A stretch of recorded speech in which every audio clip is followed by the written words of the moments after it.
So this week I've just published my 7th book, which is the first in a series called The Happy Wanderer.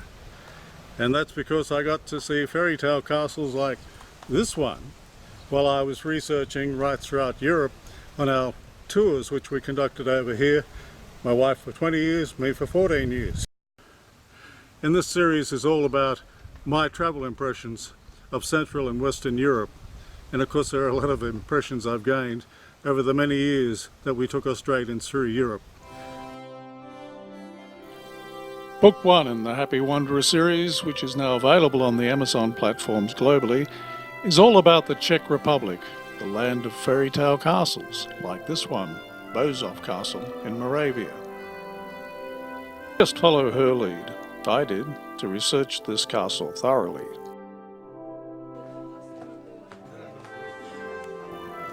Look at that watchtower. It's 58 meters, that's 190 feet tall.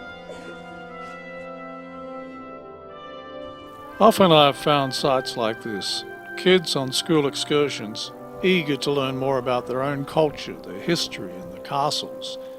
And they had plenty to choose from. The Czech Republic has over 2,000 castles.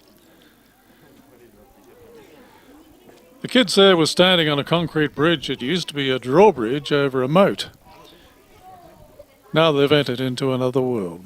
Inside they'll get to see the Gothic splendour of Bozov, including the Gothic vaulting in the Knights' Hall, a Gothic altar in the Neo-Gothic chapel, as well as period furniture, thanks to Eugen von Habsburg.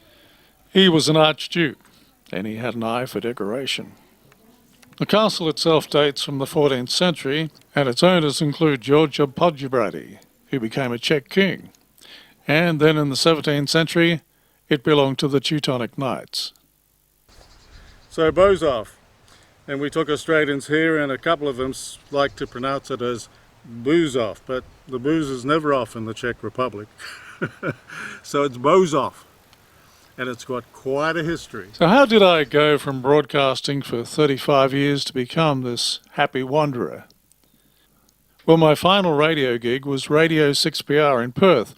I was hosting the morning show in the year 2000. And happily, with the increase in ratings, that's when I decided to hang up my headphones and join my wife Jay in her group travel enterprise. Well, it meant for me serious research into European history. So I took the plunge and I dug deep. So you could say this book was 14 years in the making, plus the 2 years of writing that I've just completed. It's a comprehensive look at the Czech Republic from all compass points. Now, I did enjoy my time in mainstream media in all three forms, radio, television and print. And I took a few of my journalistic methods into this second career in travel. And we were lucky. We had the support of family and seeing us frequently disappearing from home to run a tour. And we could not have done it without some generous promotional help from our friends. G'day, g'day, g'day. What are you lot doing over there? Looking for castles, I bet. Tell you what, if you come across any hot properties, just let me know, will you? But look, most of all, I'd just like to thank you for taking Jay and Les off my hands.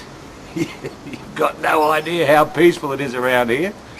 But look, I just want you to have a good trip, and if you can, keep Jay and Les out of trouble. I know it's a big ask, but try and do it, will you?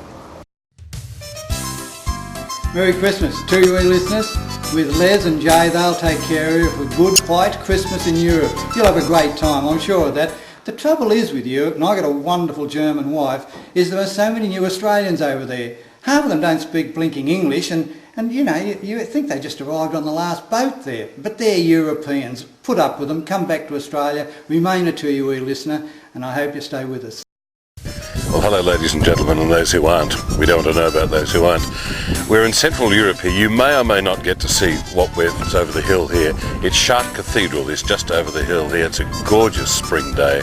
The French still ignoring me because I don't speak French. They say, I do not know what you're saying, you silly Austrian. They're like the Yanks. This part of the world is wonderful. You won't be able to see it all on one trip. That's why I'm here. But please pay attention, and Les Thompson knows everything.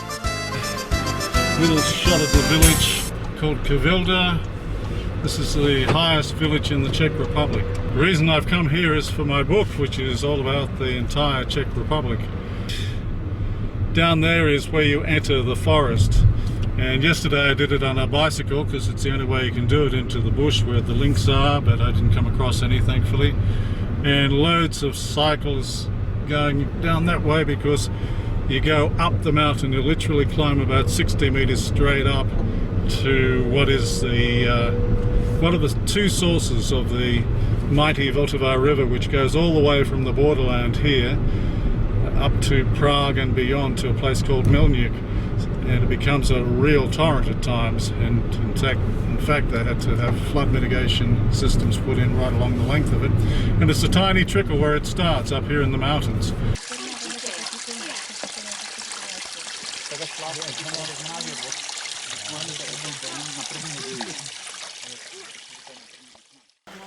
Okay, so this is what the fuss is all about. This is the Tepla Vltava Brook. It runs into what becomes the Vltava River, which goes all the way to Milnik, and it starts right up behind me here on a mountain called Black Mountain, or Cherna Hora, and it travels down to this point where you can access it because the actual start of it is sealed off for some obvious reasons, I guess. But right here you're right about, well, you can cycle, you can walk if you like. I decided to cycle. It's about 7 kilometers from Kvilda in the Šumava National Park.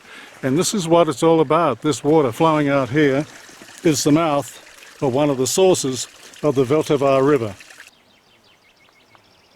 Now to another natural wonder, Praděd. That's what has been so interesting about this book. I've been able to extend the discussion of the Czech Republic beyond the huge buzz about Prague. Of course, Prague is the jewel in the crown of Central Europe, and I certainly have many pages and photos that delve into the Czech capital. But this country has so much more to write about, and I have. Well, look at him. He can whiz back down the mountain. But this is as far as the visitor gets by bus or by car. To get to see Praděd up close at an altitude of 1,492 meters, you have to now use Shank's pony. The watchtower up there promises a fabulous panoramic view over the Moravian Silesian mountaintops. So why not? Looking at it from here, it's up close because we just climbed from where the bus let us off down the mountain. We climbed 2.5 kilometers and we're just about there, and there's a small hotel at the base of it. And it was my brother-in-law who brought me here, and I'm going to get him for that. I'll take him to the tower and strangle him. So we've been walking around the mountain and up and up and up, but this is where we actually got off the bus. Way down there. And then we started on a pleasant little walk, which became a big mountain climb. And I'm going to get Peter for that.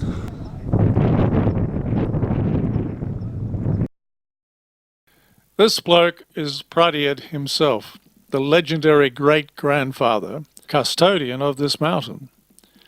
And he's most often portrayed like this, as an old man with a long white beard. Sometimes he's a forester, and at other times he's a fellow herding sheep or cattle. But don't let his kind look fool you. He has a low tolerance level for evil people. Okay, so we're in the tower now, and that's where we came from again. Way down there.